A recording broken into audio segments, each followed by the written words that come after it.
Minsan tanong na ako gusto kong sagutin mo ng buong katapatan. Ilang beses mo na sinasabi sa sarili mo, sa sunod na sweldo, mag-iipon na talaga ako. Mag-umpisa na ako ng negosyo, mag-i-invest na ako. 1 time, 5 times, 10 times. Baka nga, hanggang ngayon, yun pa rin ang sinasabi mo. At ang nakagulat, baka hindi naman talaga pera ang problema mo. What do you mean, Chinky? Mamaya pag-usapan natin ang isang simpleng dahilan kung bakit maraming taong paulit-ulit na lang gumagawa ng dahilan imbis na paraan. At baka ito na ang dahilan kung bakit di ka makausad sa buhay. Pero bago yun, ikukwento ko muna sa isang mahalagang bagay na kailangan malaman para hindi ka matrap. May kakilala po siyang tao at itago na lang natin sa pangalang Mark. Bawat payday, may ritual siya. Pagpasok ng sweldo, very excited siya. Masipag, motivated, ready na magbago at sinabi niya, this month, magiging responsible na ako, mag-iipon na ako, magbabawas na ako ng gastos. Alam mo, half of the month, parang may magic, bigla na lang nauubos na.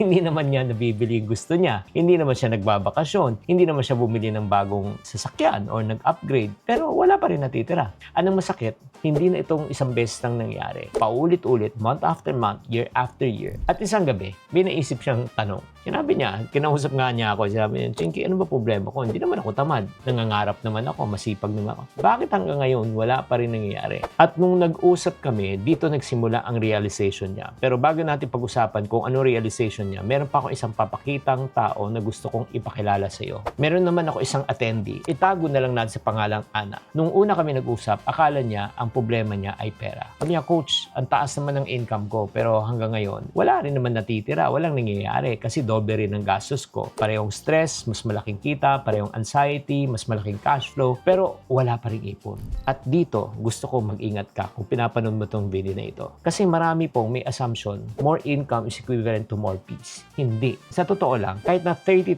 ang income mo, pag wala kang sistema, ubos pa rin yan. Kahit 60,000, pag wala kang sistema, ubos pa rin yan. Kahit na 100,000, kung wala kang sistema, ubos pa rin yan. So ano ang problema? This is what I've realized in coaching other people. It's not an income problem. Sometimes, it's a system problem. Kaya kung makikita mo sa dalawang taong to, si Mark at si Ana, most people are trying to fix their financial future by using only inspiration and information. Reality, kahit na inspired ka, informed ka, pero kung walang tamang sistema at tamang application, lahat ng alam mo, lahat ng inspiration mo, wala. Alam mo, sa totoo lang, lahat naman tayo motivated during payday. Lahat tayo motivated na magkaroon ng New Year's resolution at start of the year. Pero ang tanong, kahit na motivated ka, kung wala kang tamang sistema, paulit-ulit na lang ang problema mo. Bakit? If you keep on doing the same thing over and over again and expect a different result, you're called a what? An insane person. Alam mo, ganun din sa pera. Kahit na papasok ng papasok ang iyong kita, palaki ng palaki ang iyong kita, kung mali naman ang iyong sistema,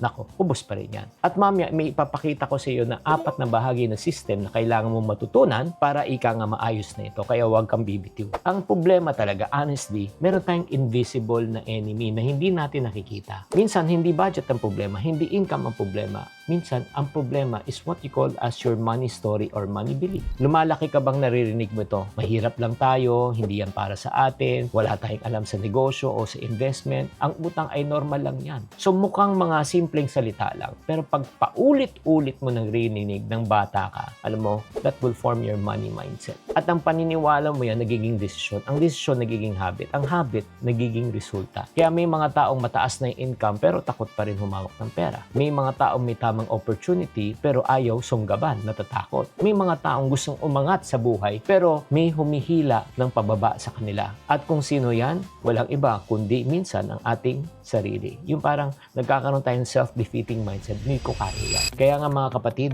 kung yan ang problema mo, today, I want to help you to change that money mindset. Ito yung tinatawag natin na CHIP method. Ang CHIP method po, ang 4 na bagay na kailangan mong matutunan para magkaroon ka na tinatawag ng tamang money management system. At ano tong CHIP? Number 1 is create money. Kailangan matuto kang gumawa ng pera. Pag marunong ka ng gumawa ng pera, let's go to H. Kailangan marunong ka na mag-handle ng pera. Kahit magaling ka kumita, pero pag hindi ka marunong mag-handle, ubos ang iyong pera. Make sense? Let's go to letter I. Ano yung letter I? Pagka ikaw ay nag-handle na, nag-iipon ka na, saan mo nadadalhin yung ipon mo? Sa investment. Kailangan matuto kang mag-invest. Bakit? The moment you stop working, you stop earning, but you don't stop spending. Agree? And last but not the least, kahit magaling ka mag-create, mag-handle, mag-invest, if you fail to do letter P, ubos rin siya. Ano itong P?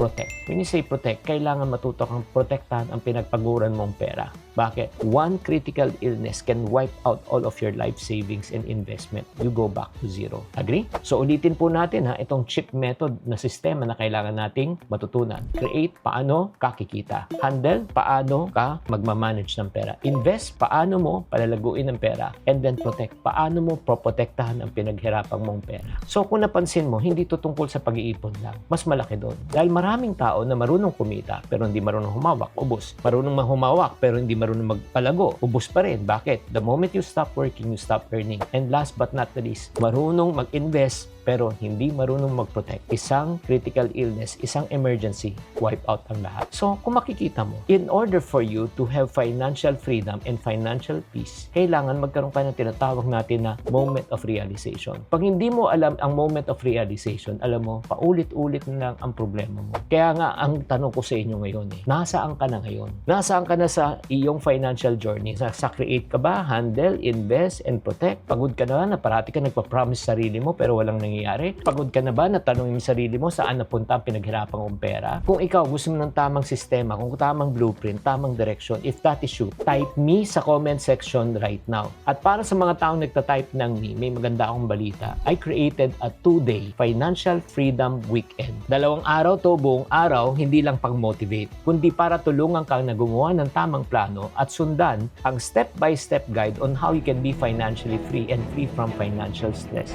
If you believe in a lie, you will live in what? Fear, worry, doubt, unbelief. But if you believe in the truth, ano mangyayari? You will be full of hope, power. Diba? Nagigets nyo, joy. Hindi mo masasabi kung you will succeed or you will fail if you will not approach or you will not try. So, may fear ka but then you try. Why? Because you have a goal. Yung mga narinig mo, wala kang kwenta. You will never grow enough.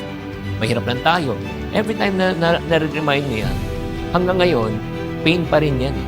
Yung sinasabi ko kanina ramdam na ramdam ko yung pain nyo So kasi nga, minsan isa sa mahirap din talaga yung agreement, especially if you're doing business, tapos ang opposite yung direction yung Tama. dalawa.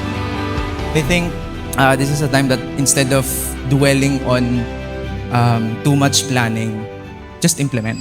Kaya kung ikaw ay galit na sa hirap, galit ka na sa sitwasyon mo, gusto mo na talaga magkaroon ng financial roadmap, just click the link below or just type FFW, Financial Freedom Weekend, sa comment section so that you can join us in a life-changing 2-day event. See you there. Chinky Tan, with over 6 million Facebook followers, 2.8 million YouTube subscribers, and 2.4 million TikTok fans, is now all out to share with you the most practical, simplest path to lasting wealth.